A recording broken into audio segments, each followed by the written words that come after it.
L'Afrique doit se préparer à une guerre de haute intensité. Cette guerre ne viendra pas de l'extérieur sous la forme d'une invasion classique, mais de l'intérieur. Nous contre nous.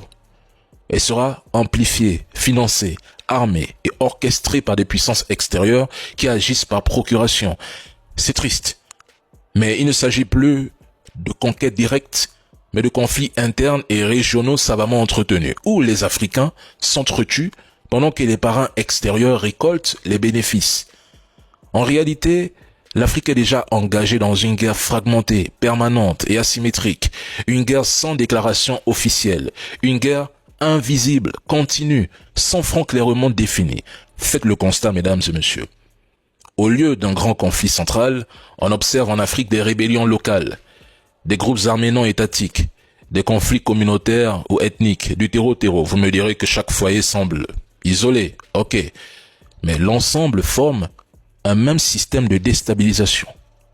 Ces conflits débordent d'un pays à l'autre, d'une région à l'autre, sans armée régulière identifiable. À la fin, les frontières deviennent poreuses et les États se fragilisent, sombrant dans le chaos.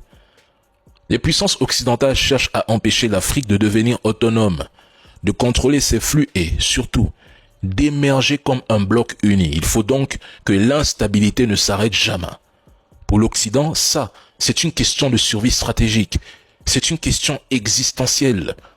Les grandes puissances se réarment. Les doctrines nucléaires évoluent. Les budgets militaires explosent. La diplomatie devient de plus en plus agressive. Rien de tout cela n'est le fruit du hasard. Quelque chose de sombre se prépare. Et sans unité stratégique minimale, comme celle que l'AES incarne, l'Afrique subira. Sans souveraineté militaire, informationnelle et industrielle, l'Afrique sera écrasée. Et sans élite lucide et courageuse, l'Afrique restera un proxy éternel. Le nouvel ordre mondial pensé par les Occidentaux ne sera pas meilleur pour l'Afrique. Il sera plus impitoyable. Et dans ce monde, les forts ne respectent que les forts et les faibles servent d'exemple. L'entité pourrait envisager une frappe sur l'Iran si les États-Unis signent un accord nucléaire avec Téhéran. Ils veulent neutraliser les infrastructures de missiles balistiques iraniens perçues comme une menace existentielle pour eux. Pour l'entité, tant que le régime iranien respire, il demeure une menace. Pour rappel, les États-Unis exigent que l'Iran limite son programme de missiles balistiques sur la portée, les stocks ou la production, réduise son soutien aux groupes alliés régionaux et accepte des restrictions strictes sur l'enrichissement nucléaire ainsi que d'autres exigences sécuritaires. De facto, ces conditions signeraient la fin du régime. L'exemple libyen est révélateur. En 2003, Muammar Kadhafi a accepté de démanteler ses programmes nucléaires et chimiques en échange d'une levée des sanctions et d'une normalisation avec l'Occident. Bien. Ils étaient tous contents de Kadhafi. À la fin, il était éliminé lors d'une intervention militaire musclée menée par les États-Unis, la France, le Royaume-Uni et l'OTAN, sans réelle résistance sur le terrain. Cela démontre que concéder des éléments majeurs de dissuasion rend un régime vulnérable à un changement de régime orchestré de l'extérieur.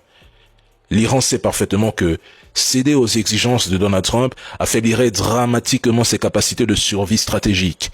Toute négociation ne peut donc porter que sur le nucléaire. La vérité même derrière ces négociations de façade est que les États-Unis cherchent l'effacement total de ce régime. À de nombreuses reprises, ils ont mené des actions subversives en Iran afin de fragiliser et déstabiliser le pouvoir en place. Il existe une hostilité existentielle envers l'Iran. Le problème pour ceux qui soutiennent les actions occidentales contre Téhéran est que même les États-Unis savent qu'il n'existe aucun plan crédible pour l'après-régime si celui-ci venait à tomber.